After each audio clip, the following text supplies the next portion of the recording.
On this episode of Tdotunderground Live, I'll be interviewing D to the artist, a rap artist from the West End who also works with his community. He's a lot to say and a lot going on, yo. Check this out.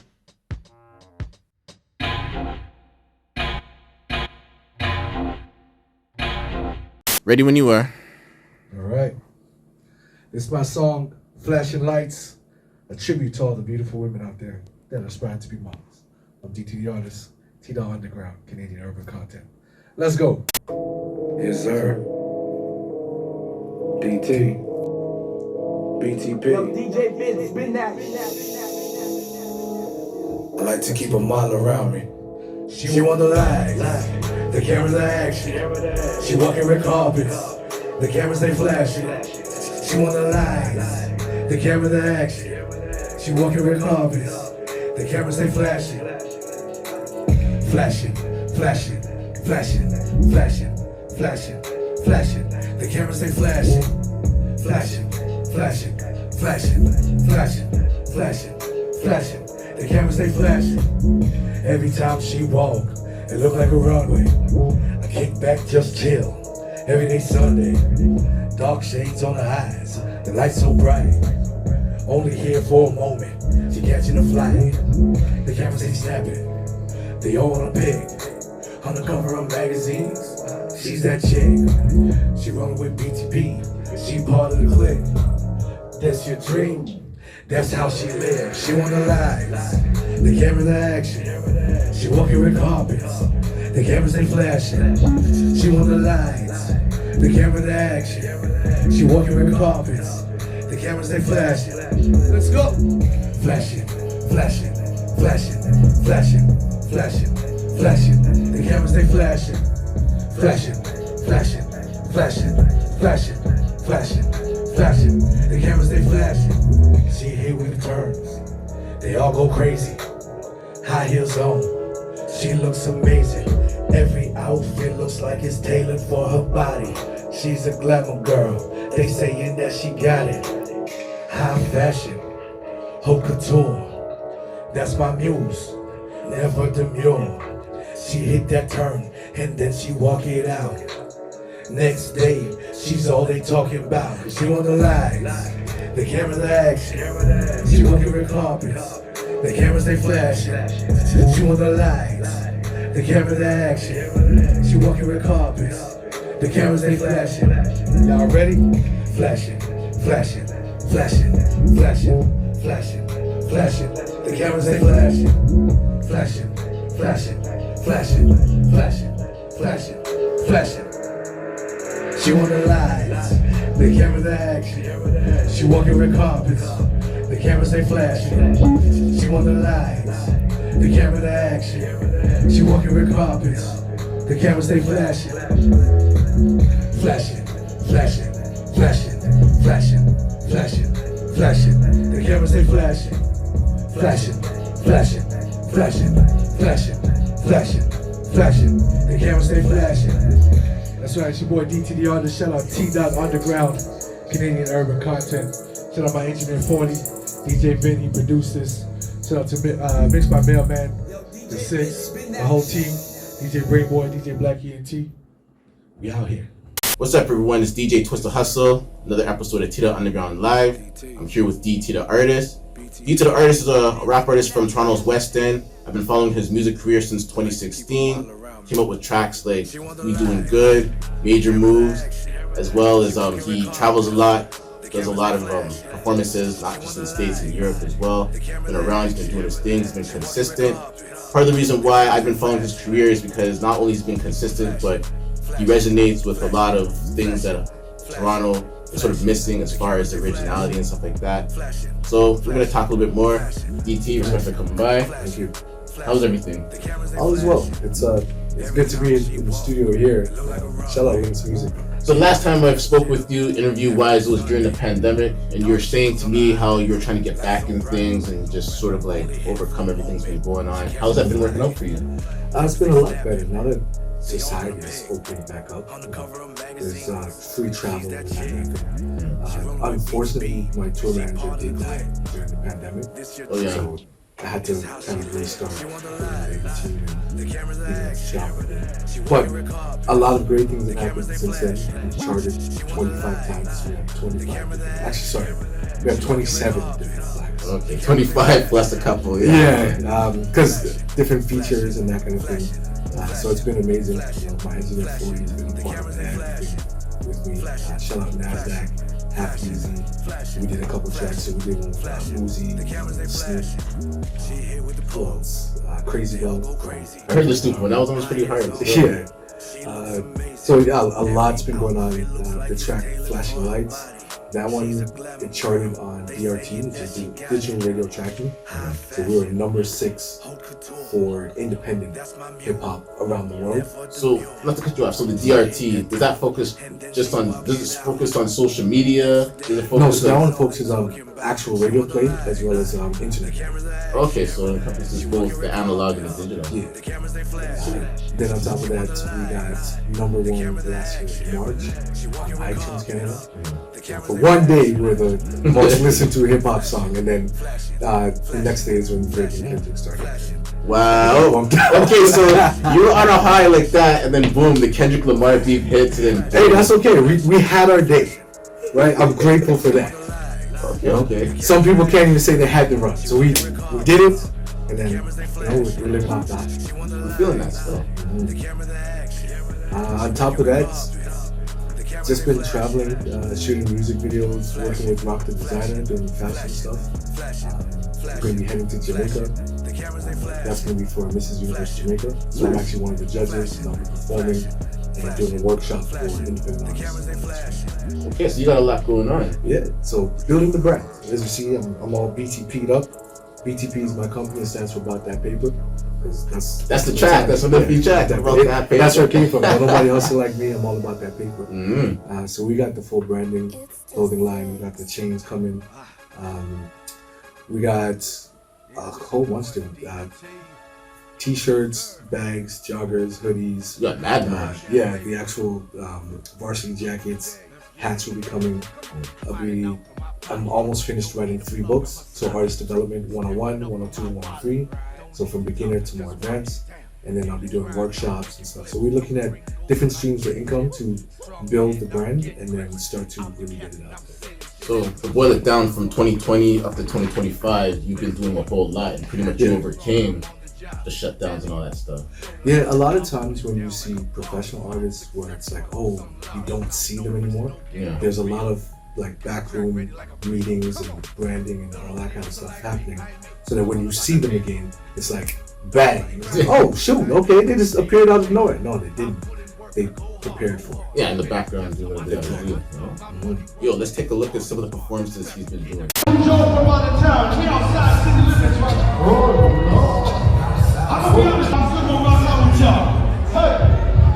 outside city living. We outside city living.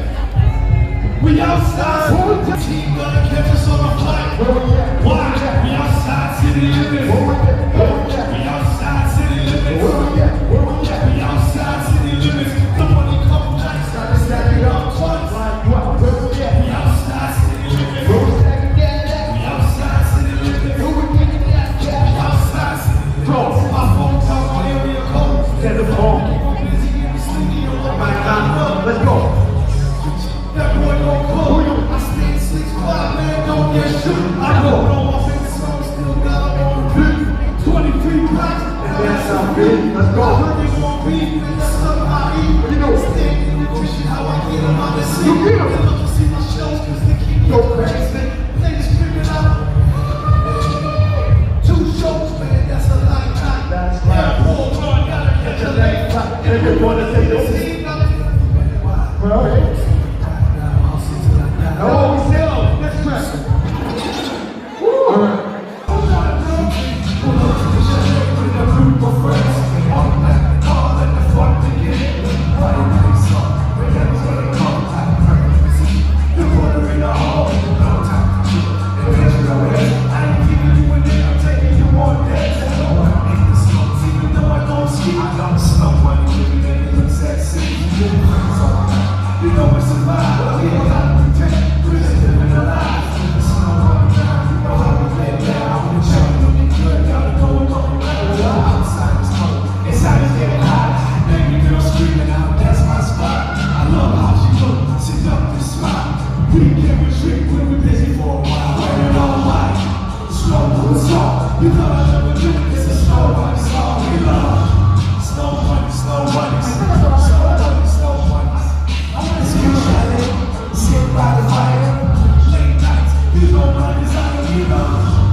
So,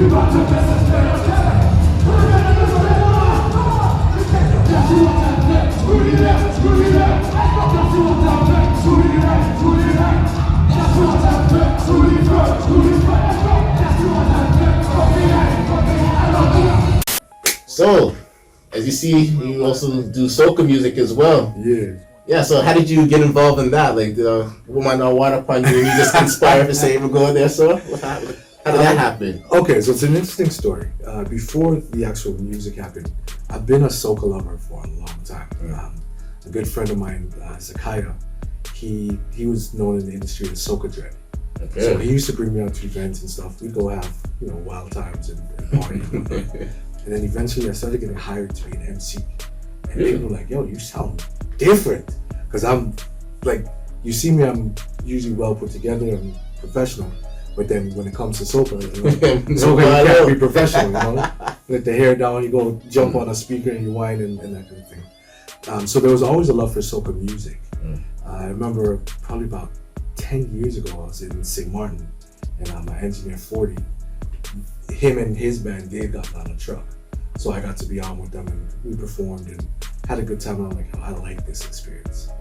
So forward to now, last year we were doing a studio session and we were trying to teach an artist something, and we were showing them that as an artist, you can't stick to one style. You have to be, multi-generational and flexible to be able to go on anything. Right? So then Ford was like, yo, you know what? Show them what you mean. So I went from rapping to hip hop to rapping on an R&B beat to doing dancehall and then doing soca. I remixed one of my songs, my hip hop songs, and we're like, yo, this sounds good. And then, that session kind of died and we started just recording. So we were just looking up different soca beats and then putting tracks onto it. And then I started writing original ones. So the interesting thing, my first actual soca single is coming out June 27th, featuring classic Fresco Bar. Now you might not know who he is, but most people who listen to soca know who he is. He has that song called Dancer. When they're wrong, tell you he's a big dancer. So that's heard that in the club. Yeah. So that's my first feature. So that's gonna be blowing up. We're actually on a truck for Kitty's Carnival as well as the Big People Carnival. The Toronto Caribbean Carnival. Yeah. So yeah, we have a bunch of different stuff going on. We'll be shooting music videos, lots of content and that kind of thing. So getting into the soca has been amazing. I got booked last year in Winnipeg for the Soca Reggae Festival. So I performed up there, opened up for Charlie Black here. I'm about to open up for Moto. Shout out Moto from St. Lucia. Amazing guy. He kind of co-signed me and, pushed me and was like, yo, whatever you doing, keep doing it because it works. It sounds good. Like, all right. And you already alluded to it, so I guess you're going to be jumping up and down this Toronto Caribbean Carnival. Yes. What's the name of your band? So we're with the Costume Creators mascot. Okay. Yeah, so shout out Wayne Mello, Costume Creators. So is this like your first year with them in particular, or Yeah. your first year in I've general? known with the them? owner of it for a while, but this is my first year doing it with them. And we're building so that, for the next 10, 20 years, we can be part of it. Okay. So if you had to choose, like, if there was ever intersectionality between like the hip hop, rap, and the soca, and one had to blow up, which would you think would be, or which would, like, okay, let's just say for example, if soca blew up bigger than your hip hop rap, would you focus more on that, or would you still I would try to definitely be focus on multidisciplined with both of them? So 40 would always say to me, it's always carnival somewhere. So you can travel around the islands, and not even just the islands, because you look, Miami has carnival, Atlanta has carnival, California has carnival, Dominican Republic has carnival, St. Lucia, Barbados, Grenada, Guyana. You go to London, they have carnival there. France has carnival. Canada has carnival. So there's carnival happening somewhere all the time. When it comes to carnival, TNT is Trinidad and Tobago, and then Jamaica, and then the other ones, right? Yeah. But it's funny because in terms of musical style, I don't do, I guess, regular traditional soca, where there's groovy and then there's power. For me, I like more of like the jab. I like the power kind of stuff. But when I like the wild stuff. You go out, you say I got the long locks, you let the hair down and go for it. So you're signed to Revolution Records. Salute to that, because I know you've been working with a lot of record labels throughout the years as I've seen you in your music career, stuff like that. How did you guys link? So I first met Lance in, I believe it was 2023 at the Juno Awards when they had it here in Toronto. Oh, I missed that. Yeah. So I was there. They had a couple people with me, and walking by, him and another gentleman, they just had like these cool suits on. So I was like, "Yo, like the suit." And then we started talking, whichever. And they're like, "Hey, where's a good place to eat here?" I'm like, "It depends. What are you looking for?" He's like, "Oh, I want a good steak." I'm like, "What's the budget?" Right? And he's like, I want like the good steak." I'm like, "Okay, you got to go to Roots Chris." He's like, "All right." So I gave him the address and where to look it up, and he calls me. He's like, "All right, we got a reservation for tomorrow." So I'm like, "All right, cool, good job." He's like, "No, we want you there." Oh, Like, "Oh, okay, cool." I'm like, "All right." At that time, I didn't have Roots Chris money yet, right? So I'm going fretting like, "Okay, let me put aside a little bit of money. I Just might in not case, have gas for the rest of the week." But we went. We sat down. We talked about their label, what it is that they're working on, how that I could work with them, and that kind of thing. And I was like, "Okay, yeah, let's continue to talk and make something happen." The steak was amazing, and they were happy for the recommendation. And then later on, we got together. I flew out to BC last year.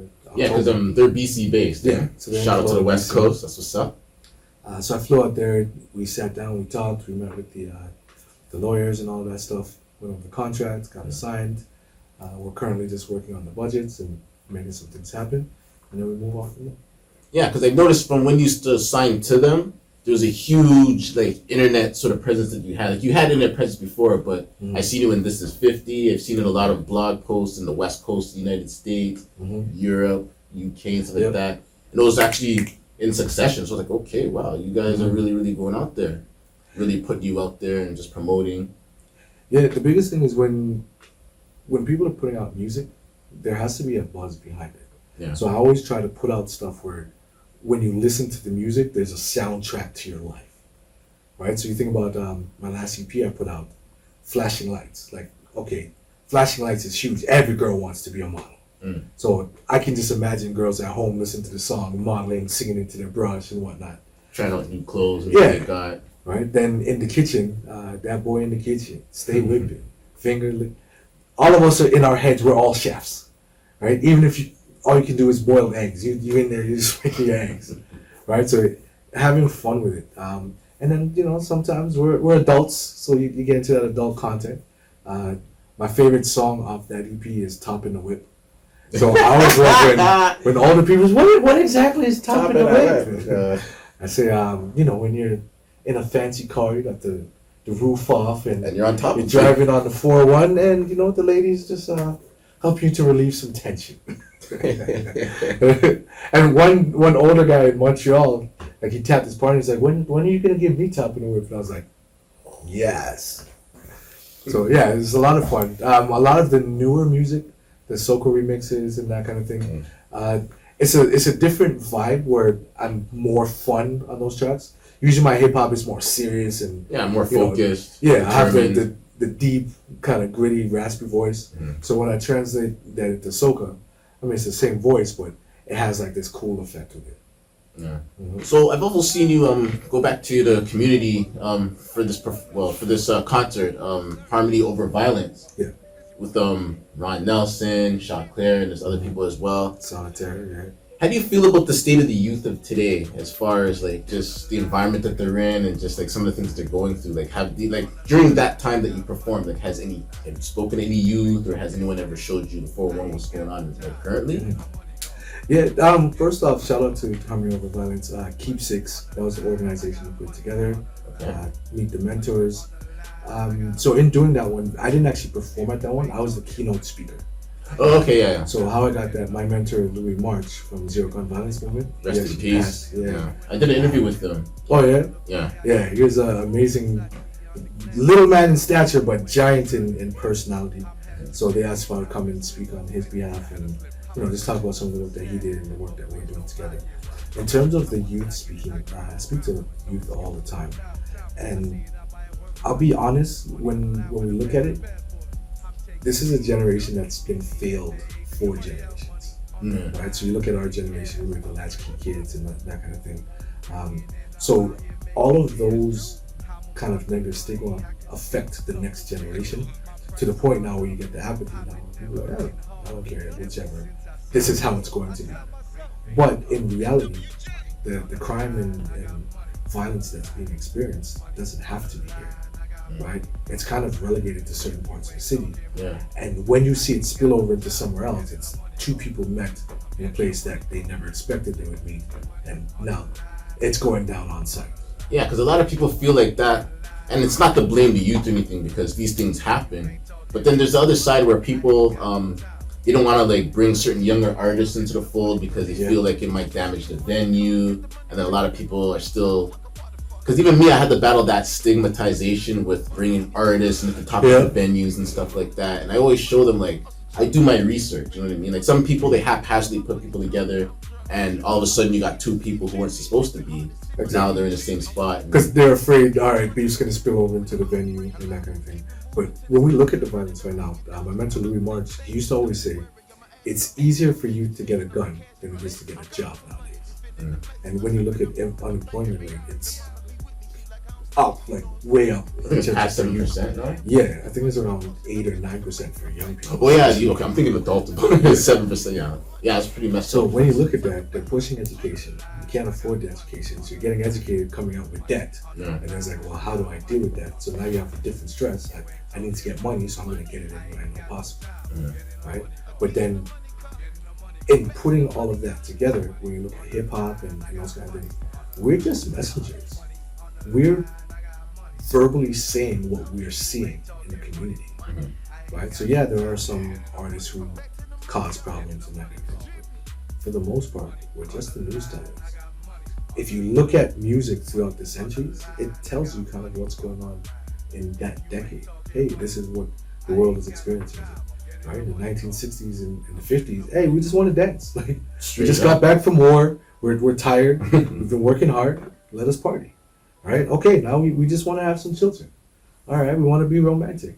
Hey, okay, life's getting hard. Broken glass everywhere, right? Yeah. So it starts developing, and then the worse it gets, it's like, okay, well, people are adapting to what it is they're living in and what they're seeing.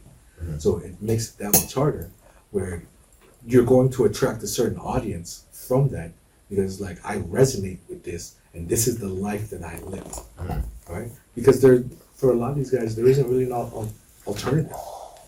Think about it. If you have a young man who comes out and he's living in the hood, he joins a gang or he becomes a scammer, and he's making $50,000 a month, and you say, "Hey man, you got to go legal, be legit." What can you offer him where he can make that same amount of money? Theoretically, you have to offer that young person something that transcends what they're currently doing. Right. No, I mean, because you're thinking of getting into it and getting out of it, but then the lifestyle that could dictate your life. Well, most people, when they get into gangs and illicit activity, there isn't really an end game. It's just, I want to live the lifestyle, right? We grew up idolizing people who have the nice car, they got the fancy house, they have all the stuff that people look at and say, wow, right? So then for them, they're like, I want to be that guy. So then when they start doing that, it's like, oh, I like this. Then I start to, put my heels in deeper. Yeah, of course, things happen. Yeah, because if you're starting into a life of crime, and as you're getting started, you're nobody, you're getting pushed around, then all of a sudden one day, all right, you start to make a little bit of money, you get yourself a little chain, you got some fresh clothes now, you got the new Nikes, and then all of a sudden you're showing up in the new AMG, bumping your new music because you paid and you got a studio in your place now, right? So people start to look at you different based on what you have. Yeah, because they see you're working towards something. Yeah. As a society, a lot of people don't know how to move because we're judged based off of what people see of us, right? So then people start to carve that path and say, well, this is who I want to be, so this is who I want people to see. Definitely. Yeah. And that's how it all relates back to the music, because a lot of people kind of talk about this lifestyle that they're not actually living. Yeah. So if you notice in my music, I don't talk about drugs. I don't do drugs. That's one of the reasons why I like listening to you, because you can actually come through with that same confidence and bravado without having to be a criminal or even have to be destructive even. Exactly. I don't do criminal activity. I'm not in a gang, so I don't talk about that life.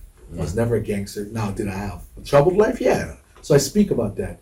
But I do it in a way where people can see, oh, he went through some things. But like I never said, yeah, I'm going to be a gangster. That was never my thing, right? So I stayed away from it. I've always stayed in my lane. I travel, I love ladies, I love food, and I love living life. So those are the things I talk about. So, like, do you focus on geopolitical issues, like world crises or, like, politics or stuff like that? Or, like, are you sort of, like, look into it but not too much? Like, how do you feel about the geopolitics? And does that even interest you? I'm always interested to know what's going on in the world. So, I keep myself abreast of knowledge. I have discussions around it and that kind of thing. But when people talk about music is powerful for change, I definitely agree with that and believe that. But I look at it, I've never heard a song where I said, this song is going to be the rallying cry where we're going to go to Queen's Park right now and we're going to change legislation. Right? If you look at music, music is entertainment. Right? It's also edutainment. We're trying to educate people on certain things. But people want to try to get you to be something out of the music instead of being like, okay, you're an artist over here, but as a person, you can fight for these things. Right? So what I believe as a person isn't always what's said in the music. Because, and T.I. said it best, he's like, I'm multifunctional, I'm multifaceted. Right? One day, hey, I got an attitude, I'm rude. Next day I'm in church. The next day I'm with my family. The next day, I got to run a business. When you're trying to get somewhere, right, we got to run businesses. We got to take care of families and these kind of things. So you have to be very careful in how those kind of intersect and how they affect each other's lives, right? For me, a lot of times, like when I perform, I have different types of content for different venues. So people are like, oh, we wanted to get you to perform, but the songs we heard, now it's for that venue. I perform at schools. I perform at elementary, middle schools, high schools, colleges, universities. I do a lot of public speaking, so I have to have content that resonates with them. Okay. So before we go, I wanted to ask about 40, the artist that you roll with. Is he part of your label? What's his role and everything? So 40 is a multifaceted gentleman. He's an artist that's actually signed onto the label BTP, Not That Big Entertainment.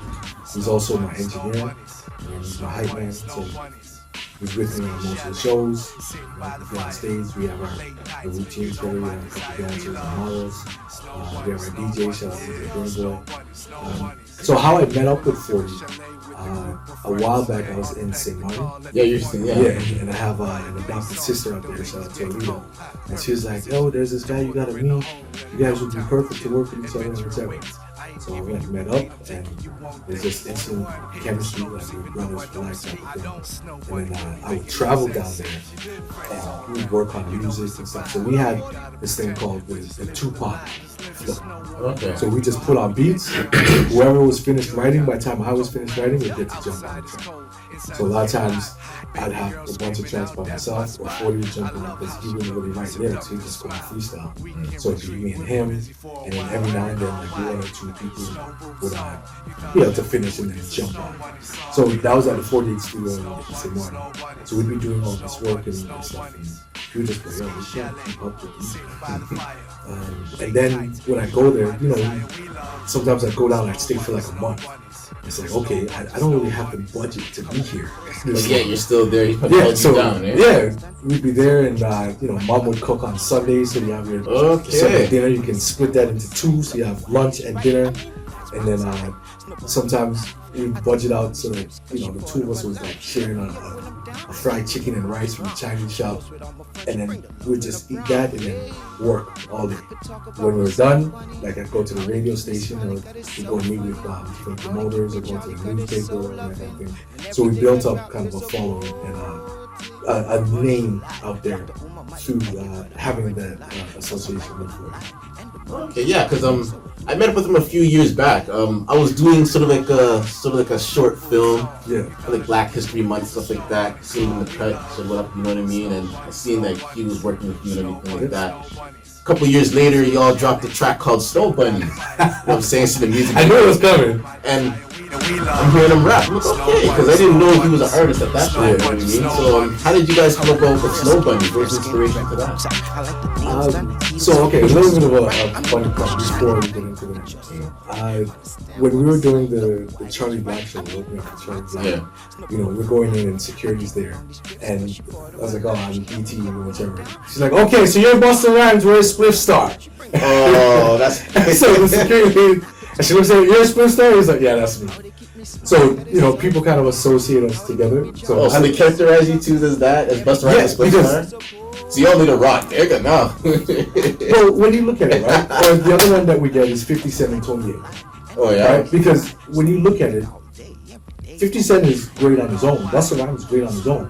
But then when you have that stage presence, you have to go back and forth, right? As an artist, breathing is super important. So if I'm rapping, like my song Flip it and dip it and double the stack. I grip it and flip it and I'm doubling that, right? 40 might come in and say, back in the stack and I'm making a rap. So that I'm able to, alright, let's go, right? Or other times, I might have to go drink some water or wipe my sweat. Before you're like, yo, let me check with the audience, what are you saying? Da, da, da. Right? So there's a play off of each other, and then we're able to kind of have conversations, because now a lot of the music we're doing, we have kind of the hip hop into the Caribbean. So I've done a Caribbean mix of each song. And then we were like, yo, what if we were to perform this song in the Caribbean? What would it sound like? And then, you know, you hear the beat come on, dun, dun, dun, dun, dun, dun, dun, dun, dun, dun.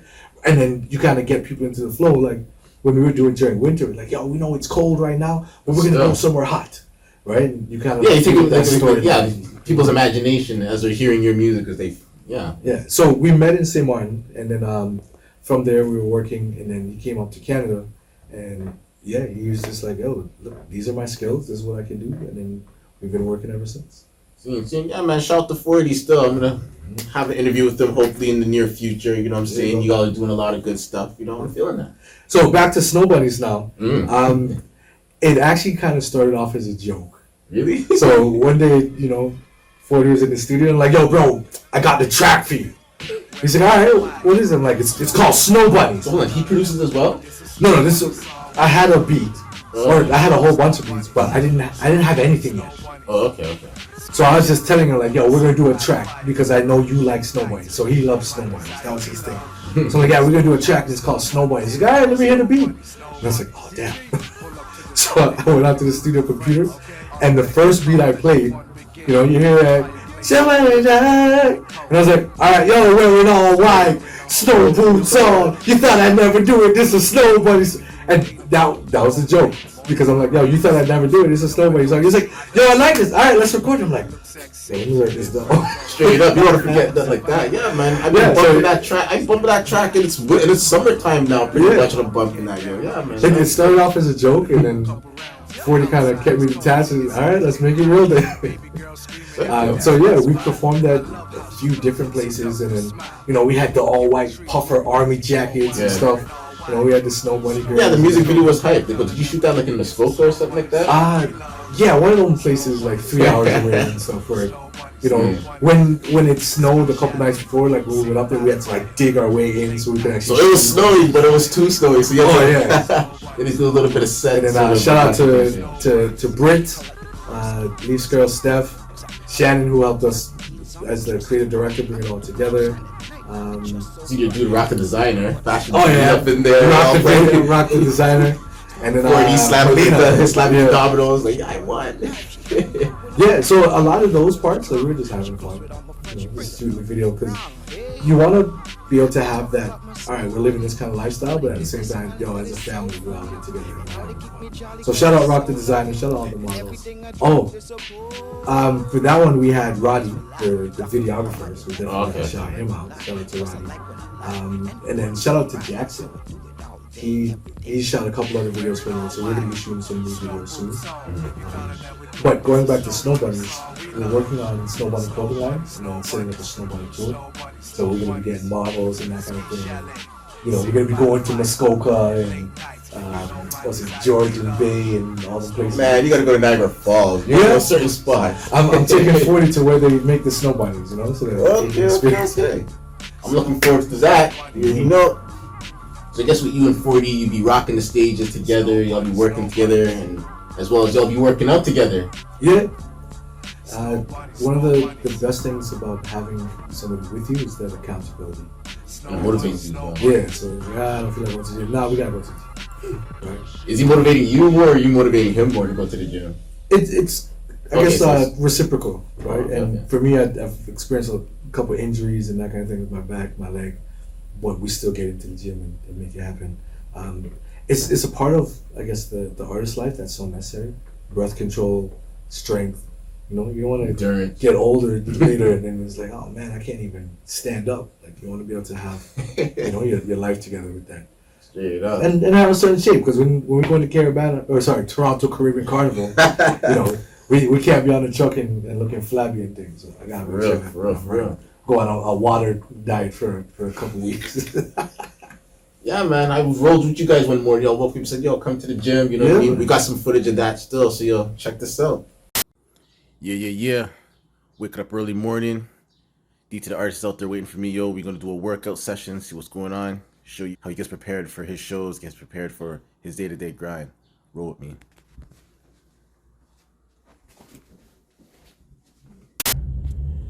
Yep, I'm here. D to the artist on the wheel. Got 40 in the house as well. About to hit this gym, see what's popping, yo. Check this. Yes, sir. It's BTP, baby. Yo, DJ Bit, spin that. We on that fitness tip. About that life. When I walk in the gym, I lift heavy. Mind, body, soul, stay ready. When I walk in the gym, I lift heavy. So what you working on first? So we're gonna do shoulders, work out the biceps, some back. Heavy, lift, heavy, lift, heavy, lift, heavy. First things first, I get it in, it ain't no playing around. Spirit of a warrior, I'm never going down. Hit the gym, you know I came to work. Veins popping as they print through my shirt. I got my headphones loud. Tunnel vision focus, ain't no magic to this body, ain't no hocus pocus. No magic words. Routine, keep my body pristine. No days off, you gotta work for this dream. Like chest, arms, legs. Get it, push, pull, heavy. Let's get it. Back, shoulders, abs, lightweight, dip, lift, heavy. I lift like I'm trying to move the earth. Just wrapped up with Planet Fitness. Got a workout in. I did shoulders, back, and biceps today. Got 40 as always. And of course, shout out Tdotunderground. You already know. Crazy, man. I like what you're doing still. It's a good routine you got going on there, you know what I mean? Gotta motivate me to go to the gym. Stop me with the whole day pass everything, so I'm gonna have to do that real soon. So before I let you go, I just wanted to let you know what I mean? I've been seeing you doing your thing from time. I've been rocking with you. I like the music you put out there. I like the energy you put out there. And I like the fact that you actually get other people on and stuff like that. I rocked with you from time. You rocked with me from time. You know what I mean? From the camera phone, the 4D, back to the smartphone. But yeah, man, Tuesday, mad respect for coming through. Thank you. And mad support having access to you and your life. And I feel like you guys are gonna do a whole bunch more. You know what I mean? Shout out Tdotunderground, Canadian urban content. You already know. So this is another episode of Tdotunderground Live. If you want more information, hit up my webpage. Otherwise, email me. See me on my social medias and everything. And as always, Tdotunderground, representing Canadian urban culture. Salute. This concludes the episode of Tdotunderground Live. For more information, hit me up on my webpage, my social medias, or give me an email if you have any inquiries. Have a good day.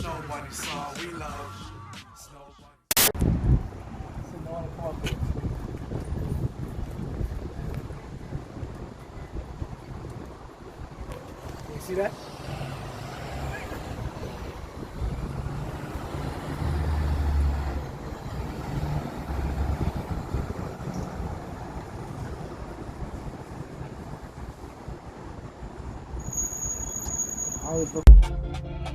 Hit me up and say, yo, you want some beats?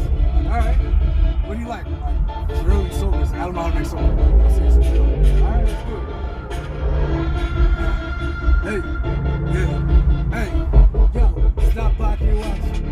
Don't count my pocket. They always hate.